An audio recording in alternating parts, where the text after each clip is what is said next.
Sweet surrender as I love, serve, and remember. How do you see God? What are your words? Do you use universe or spirit, and why do you use those words? Do you have a visual, not a visual? Do you feel like it's an awareness? Do you talk with it? Do you feel like you have spirit guides? Does it know you personally? These are questions that are really important for us to look at. And to know that our neighbors to our right and to our left and front and behind all have different answers. One of the things, I wasn't planning on talking about this, but it just comes from listening to you, Lynn, is that when we're in a teaching and we say there's only one power, one presence, and we're all one, there's therefore a belief that we're sort of all the same, and we're not. And that's part of the joy, the excitement is the variety. Wouldn't life be so bland if everything was the same color, the same? It's the variety that makes it so wonderful. And so we are in roomfuls when we go to classes, when we're in community, online, everywhere we go, we're in variety. So it's fun to find out from one another. So you might even want to share some of those answers with each other. So our theme for this whole year is your spiritual journey, the greatest love story ever told. And today it's your spiritual journey, know thyself. And we use the quote from Socrates, the beginning of wisdom is knowing yourself.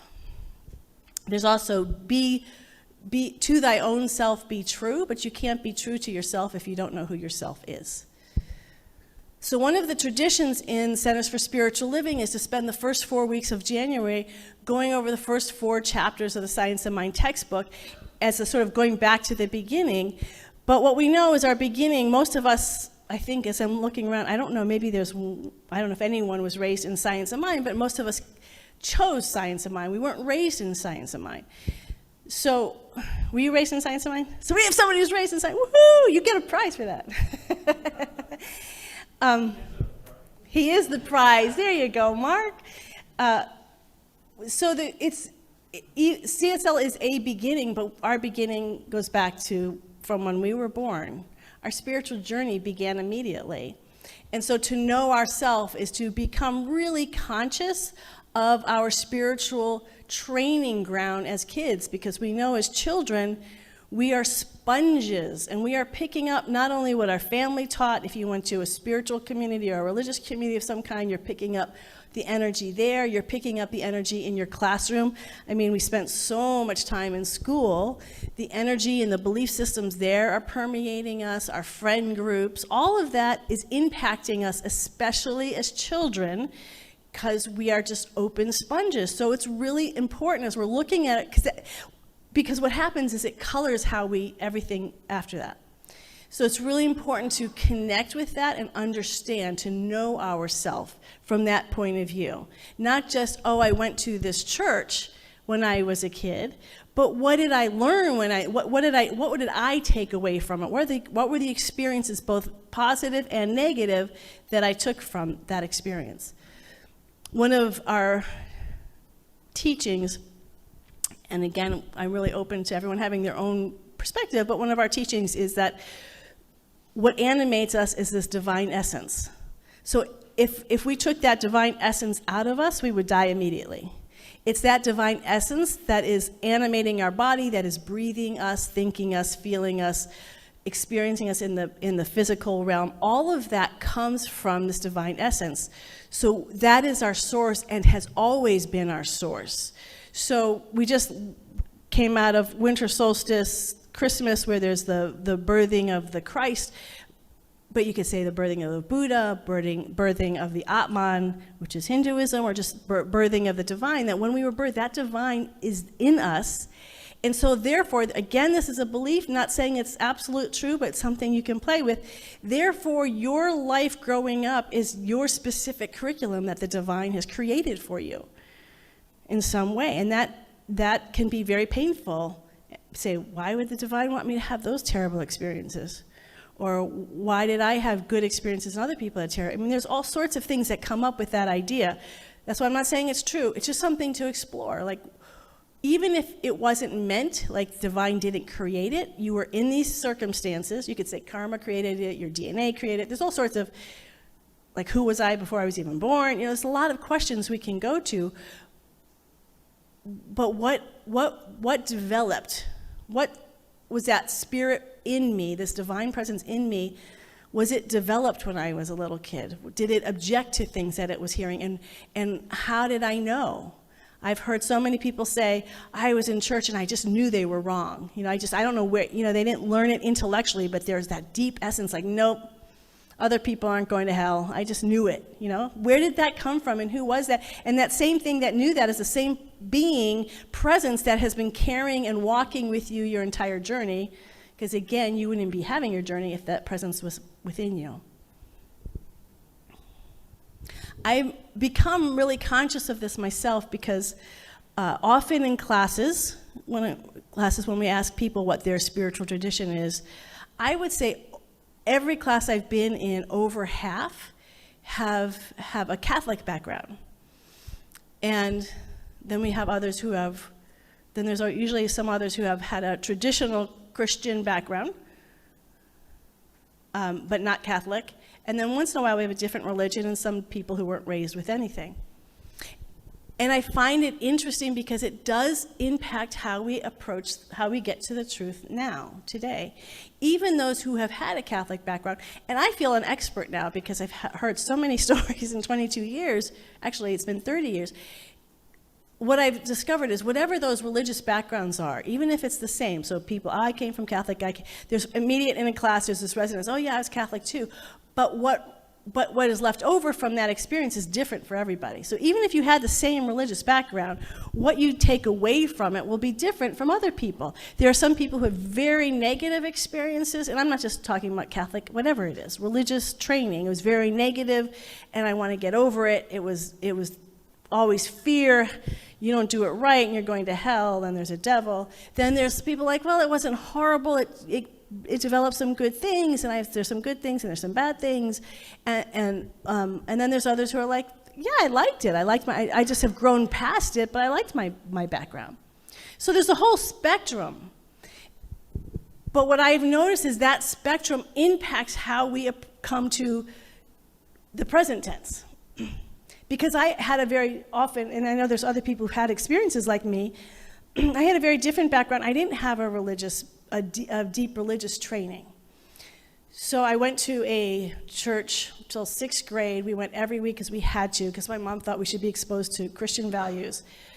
But there was not, the church I was raised in had no creed. You didn't have to believe anything. So I never knew what anyone believed other than God was love. That was the one thing that was hammered home. God is always loving. And so, on the one hand, so my training was, on the one hand, I had an initial powerful spiritual experience of God as love, and I knew immediately what that meant, unconditional love, and I realized I knew what unconditional love better than most adults because I had experienced it. And I had other experiences growing up. But my family was agnostic, more atheist than agnostic. Not just my family, my community, my friends, nobody that I knew believed, as far as I knew, believed in God or talked about God. So for instance, my mom, when she grew up, she went to a Lutheran church, and then all her friends went to the Presbyterian church, so she went to the Presbyterian church so she could sing in the choir. Like, it was part of her community. Nothing to do with my community. So, and I had, I remember my brother was giving these incredibly cogent arguments about why God did not exist, which freaked me out. I was in elementary school, so I ran to my mom. I said, George is arguing against God's existence. And my mom just looked at me and she goes, yeah, but a faith that can't stand up to questioning isn't much of a faith.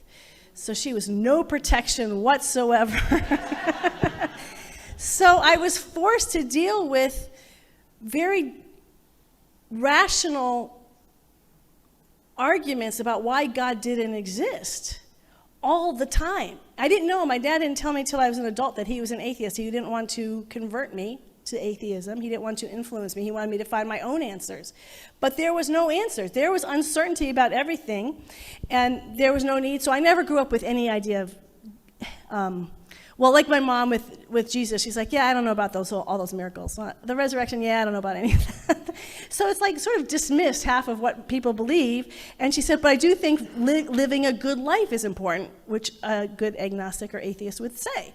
It's how you live your life. And that's really how my family lived without needing answers. Like there was a sense that if you needed answers, that made you weak, and that was a crutch.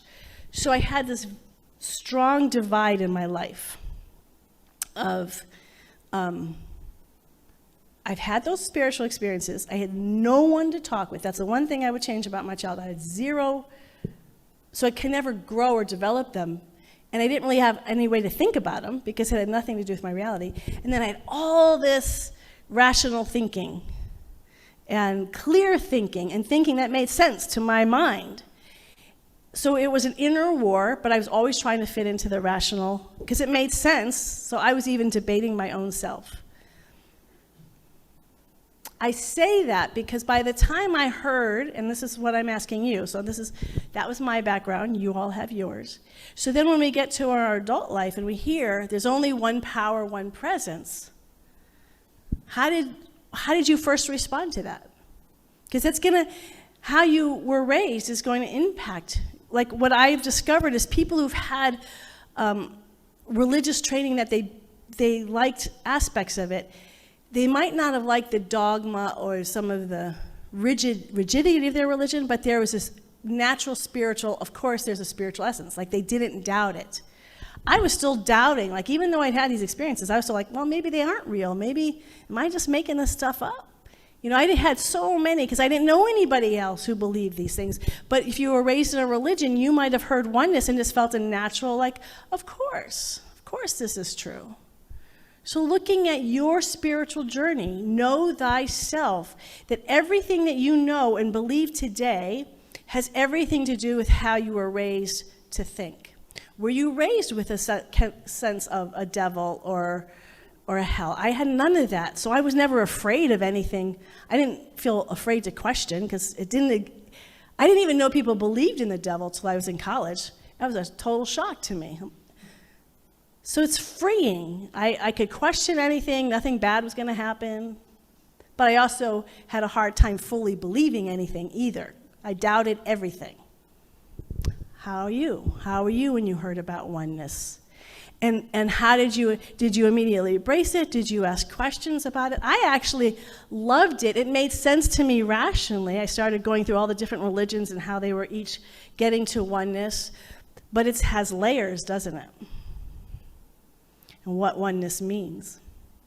I know one of Ken Wilber's complaints with sometimes when people talk about oneness is he says they're just talk about the web of life, like everything's interconnected, but that's still very much at the level of form. And what they're not understanding is that beyond form, beyond appearances, there's an even deeper oneness that transcends form, that we can't see, that's invisible. That's the true oneness. So people are going expansive, but not going deep. Joel Goldsmith said, oh, well, we have all these people who believe in oneness, but then they're trying really hard to create a life that is good, and you wouldn't do that unless you believe that there was a bad life too. So there's a subtle duality happening in everybody who's trying to make their life good. That sort of woke me up. So there's all these things that start to, well, for me, because of my training, start needle at me. But they might not needle at you. And that's beautiful. There was a part of me that was always envious of that. I just want to stop this brain of mine that questions and doubts. And okay, there's one power, one presence. But then, you know, one of the big things around Jesus is that he was fully divine, but also fully human. Well, is that one power, one presence? Was his fully human, fully divine? Like, so just trying to wrap my head around it. This has been going on for years. I'm throwing this all out there, but it's not. So know yourself, know thyself, your spiritual journey. There's 8 billion people. Yours is very specific to you. Know yourself. Ask yourself these questions. How has my own view of the world, created when I was little, and it might have been created by other people, but I embraced it, I embodied it, so now it's in me. I don't need my family or anyone else. It's in me, this very sort of naturally skeptical side now. So when I was a kid, I was naturally believing, had the spiritual experience, learned skepticism, but now it's inherent. What about you? I'm just speaking for me. What about you? As you're going through oneness, this is our basic principle. So when we return to the basic principles of what we say what we teach, and we say, this is another thing that I have. We teach this, that like Science of Mind teaches this, but in fact, oneness exists in everything. There are so many people who teach this. It's not we're the only ones who teach oneness. Everybody teaches oneness because oneness is at the core of all life. So scientists have gotten to this place, different religions have gotten to this place, even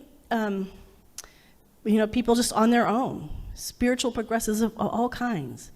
Oneness, one power, one presence. That's our core fundamental principle, that there's only one power. There's huge variety in appearances, but behind all these appearances, there's this one life, one intelligence, one love.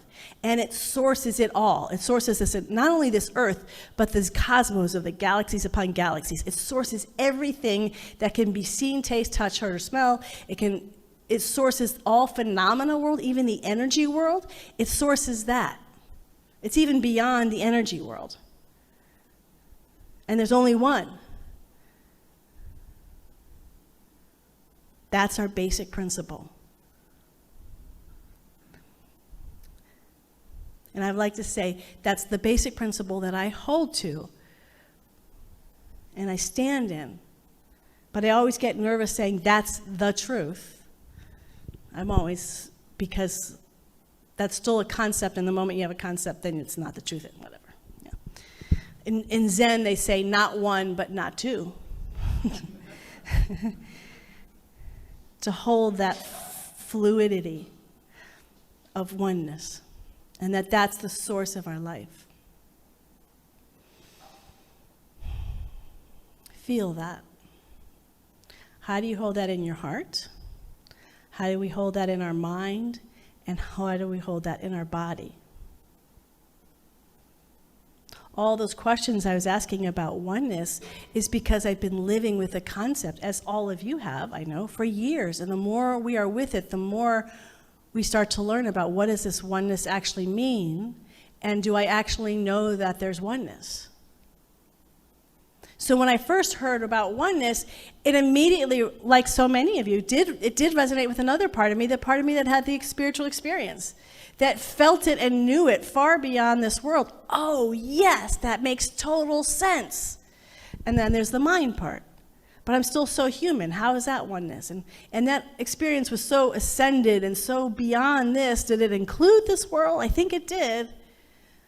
But I don't usually experience it in everyday life. So these are the things we want to go deeply into.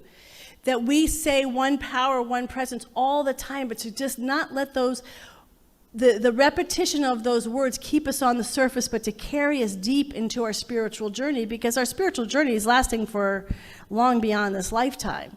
So to explore just even this one simple concept of oneness. And then there's another concept that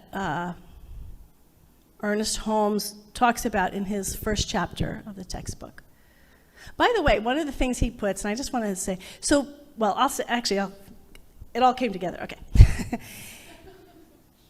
He talks about something called the law. And the law is this, what I call energy. So we have choice, and I have choice. So when I was reading Science of Mind, I realized I never liked the word mind, because as much as he said it wasn't the brain, I kept thinking brain. And so in the first chapter, he says, well, mind is consciousness. So I'm like, oh. So every time I read mind, I just cross it out and put consciousness. So to me, it's science of consciousness, which I love so much more, because to me, that's all inclusive of everything that we are. In my own, again, that's how words matter. From mind just had too much of the brain part of it. Consciousness, so science of consciousness. So there's consciousness, pure existence that is conscious. We are consciousness. We have our individual consciousness, and there's a cosmic consciousness. And then there's energy, what Ernest Holmes calls the law. So consciousness and energy are completely intertwined. So consciousness moves into energy, and energy responds immediately, instantly to our consciousness. And from that, and we have patterns of consciousness, patterns of thought, patterns of understanding things, patterns of feelings. And from that pattern, the energy is swirling around that idea. It's swirling and swirling until it gets denser and denser, and form is created and it's manifest. Yeah, and that's where the power of our understanding comes, which is there's consciousness, energy, form. And so what we start learning, as we heard in the reading today from Ernest Holmes, is that Spirit did not create a world in which we have to stay in bondage. That as we start learning how the universe works, and when I say start, people have known this for thousands of years, it's just becoming more, it's wonderful, it's becoming more and more prevalent through regular secular world, which is great.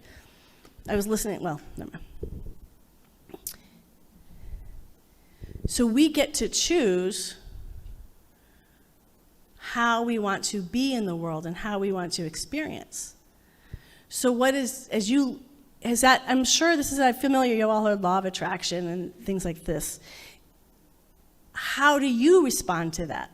Based on your spiritual journey, how do you respond? Do you practice consciousness? I'm creating a consciousness, like we when we say set intentions, like we do at the beginning of service, that's moving into consciousness. And from that consciousness, we are allowing it to go into the energy that's also surrounding us, and the energy is actually responding to our consciousness and creating the out picturing in ways that sometimes we expect, in some ways we don't expect.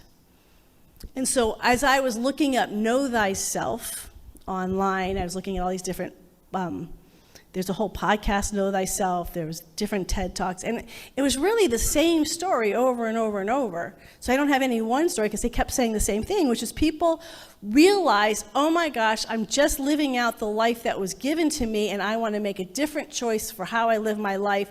And so I started, because we have consciousness where we can choose, we don't have to just do what was given to us, that I can make different choices that reflect my heart, that reflect my soul.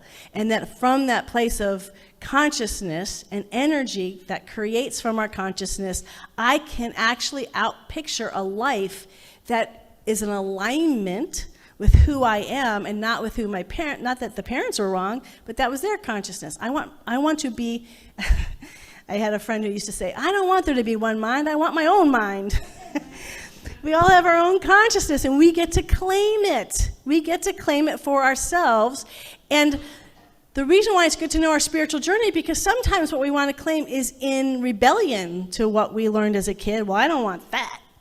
And so we create something different. Or it's because I loved it, I want to repeat that. That was so good.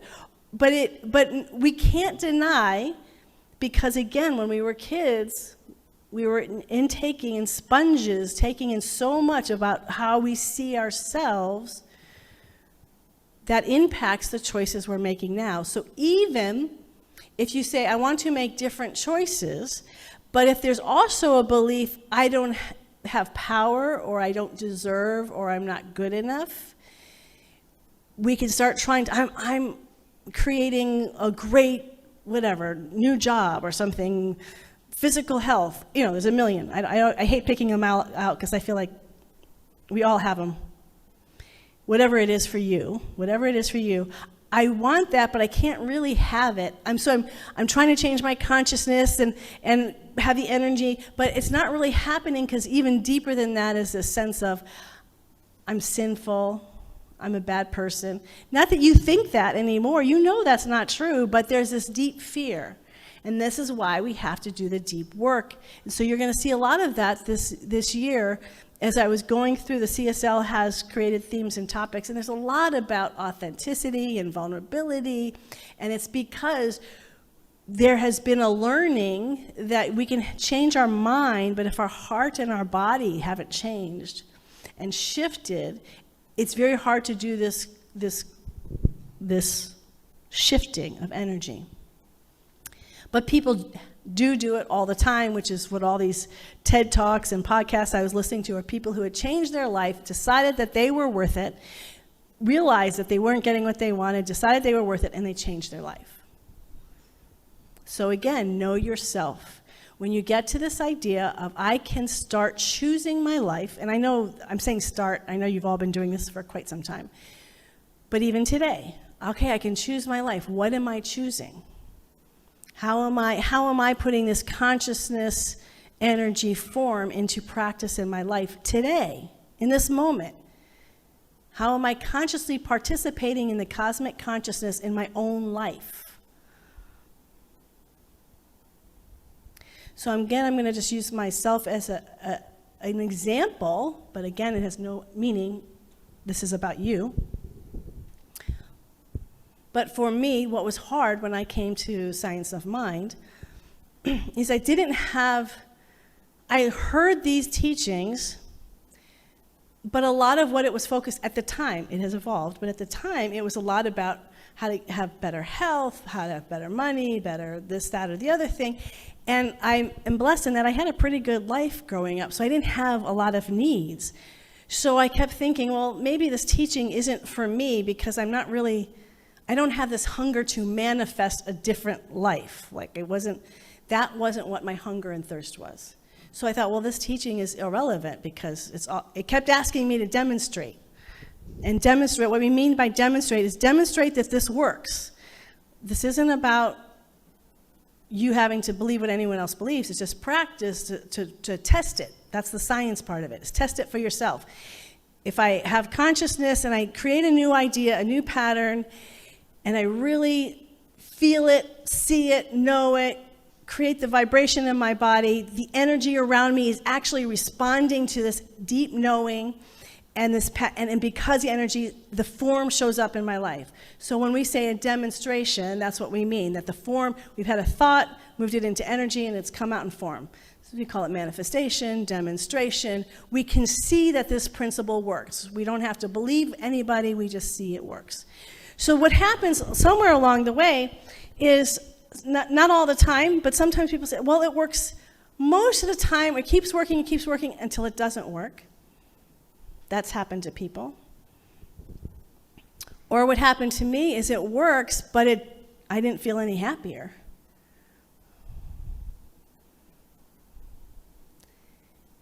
And so I had to explore that.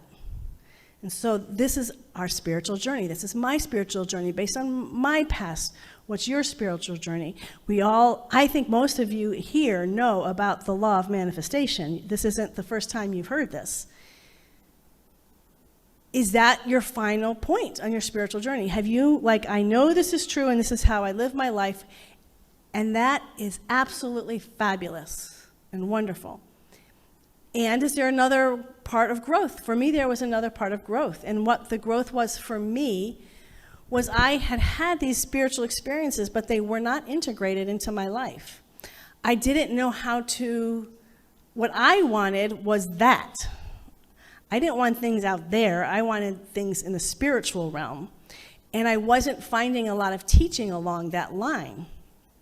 So like all of us, what you find, talk to anyone in the Centers for Spiritual Living, everybody here is like, well, I also do this and I also do that. We all have all different teachers, different books, different classes, different workshops. It's not just here. We're not an ethnocentric group where you only come here and this is the only thing you learn. The world is our oyster. So I'm looking around, but what I really have gotten to know, and the person who's had a big impact on me is Glennon Doyle. Because the way I had heard Science of Mind, the way I was hearing, the way I was interpreting it, I'm not saying it was there or not there, but how I was interpreting it, felt very, so here's how I interpreted it. My life could be perfect, and if I keep doing my conscious work, I will create a perfect life. And I will be fulfilled, and I will be happy, and I will never have a problem again. And so every time I had problems or imperfections or what feels very ungrateful, fulfilled. It was something that I was doing wrong. And as I've been listening to Glennon, the thing that I have absolutely loved about her transformation is her stepping into her acceptance of her imperfection, and that is absolutely who she is, and she loves that part of her. That she's no longer trying to say, I need to be perfect to be okay. I need to manifest these things, and that means then I'll be okay. I'm okay just as I am right now. With all my warts, with all my stuff, I'm okay. Isn't that powerful? And that's why she has this huge following. She doesn't have a huge following because she's perfect. She has a huge following. And this is where the science of mind part comes in. Because she had the consciousness, the way she was using consciousness, energy, form, was in accepting who she was. She stepped into the consciousness of, I'm okay even with all my humanity, with all my imperfections. She has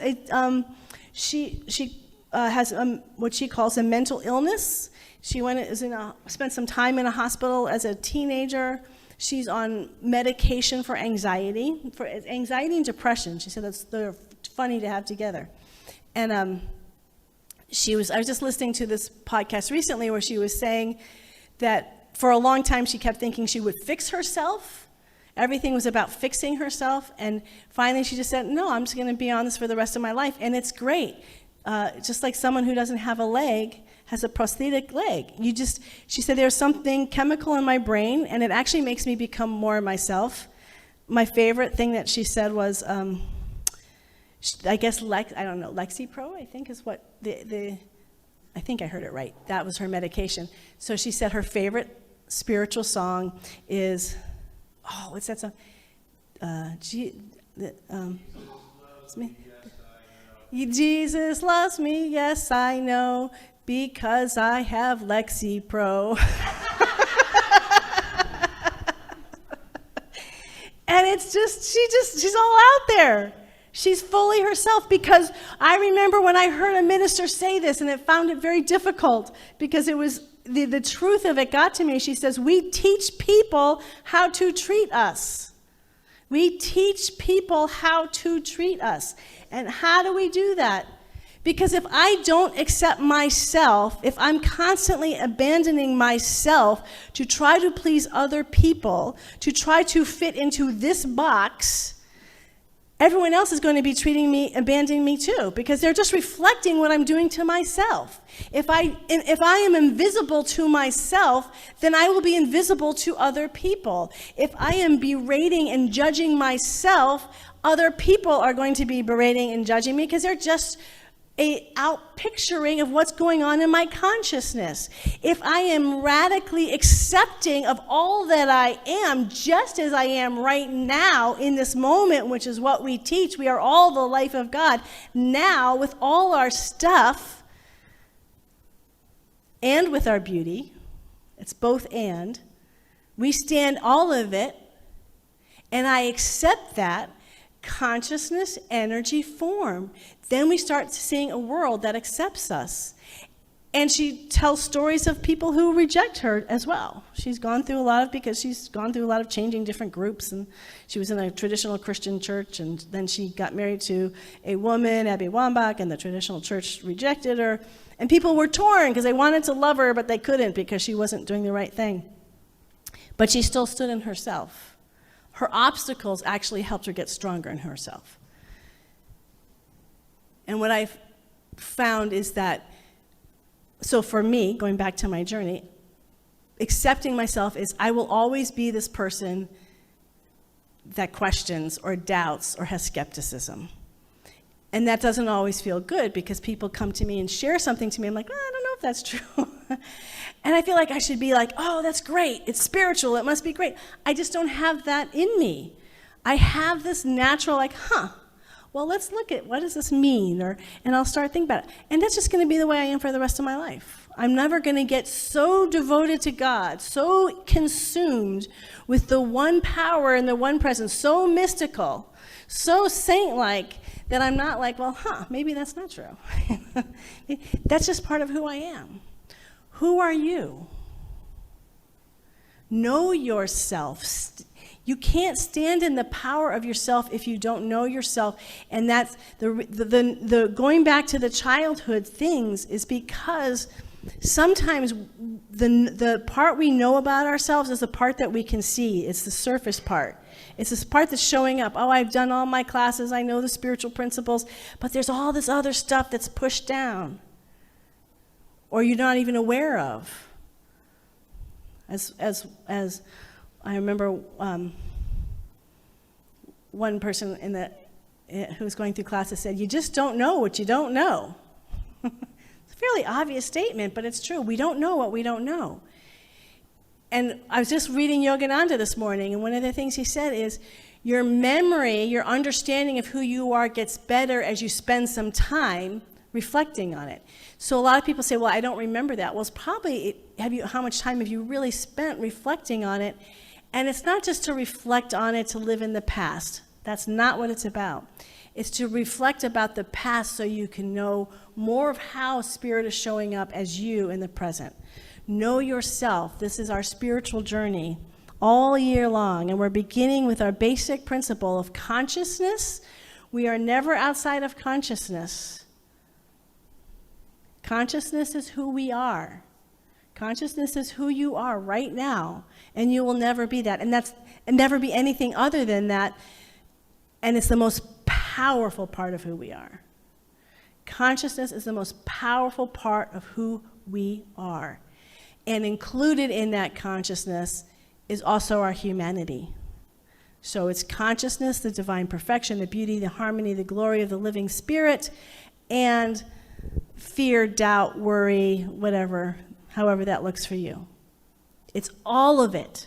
It's all of it, and is all glorious the more and more we accept it. The more and more we see it, the more we accept it.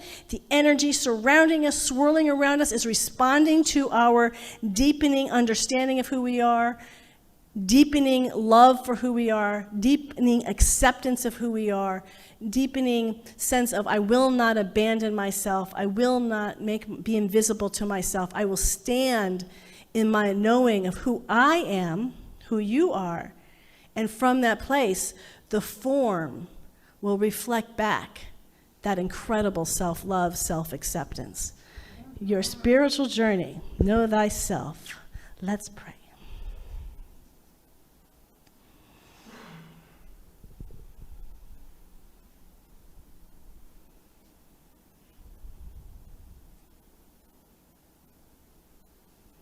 So how good it is this morning just to stand in the absolute truth. To begin there,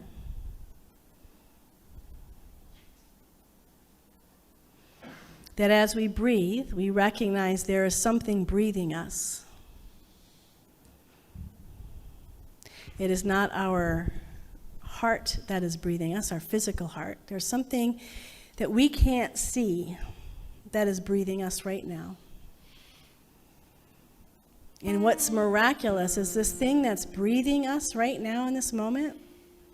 We recognize it's breathing everyone in this room. It's breathing everyone online. It's breathing everyone on this planet. It is breathing all sentient life form. It is breathing the cosmos into being with every breath.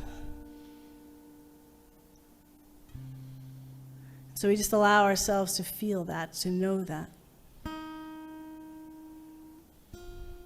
None of us humanly is in charge. This divine cosmic consciousness is pouring its love, its joy, its harmony, its clarity, its wisdom, its grace through and as each and every one of us, breathing us into being, breathing our unique, beautiful individual self, our unique stories, our unique experiences, our unique understanding, our unique emotions and feelings, our unique ways of physically showing up in the world. It is breathing all of that into existence right here and right now. And as we feel this divine cosmic consciousness breathing itself into form as all of us, we willingly choose to align ourselves with this infinite wisdom at the center of our being. We get to choose. We get to choose to be ourself. So in this moment, I invite us to not only be aware of the cosmic consciousness, but of our individual consciousness, and let us choose once again to be fully ourself in this moment. Let's choose us,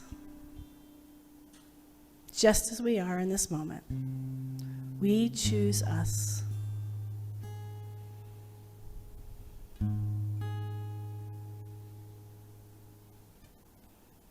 And we know that from this choice, this incredible light and energy is responding to it and guiding us and directing us how to can be ourselves in every way with full love and acceptance.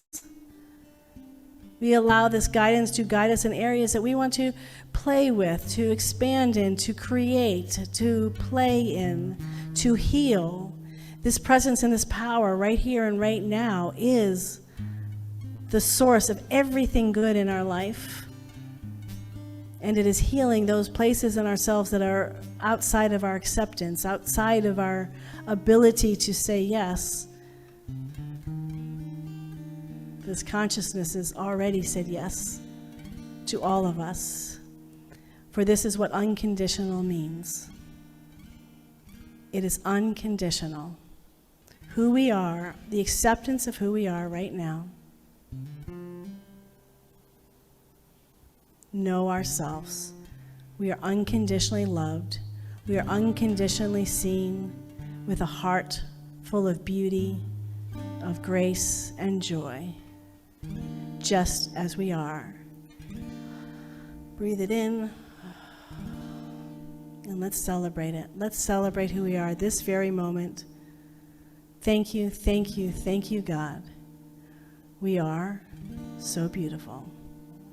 In deep abiding gratitude, we let it be, and so it is. I walk in God.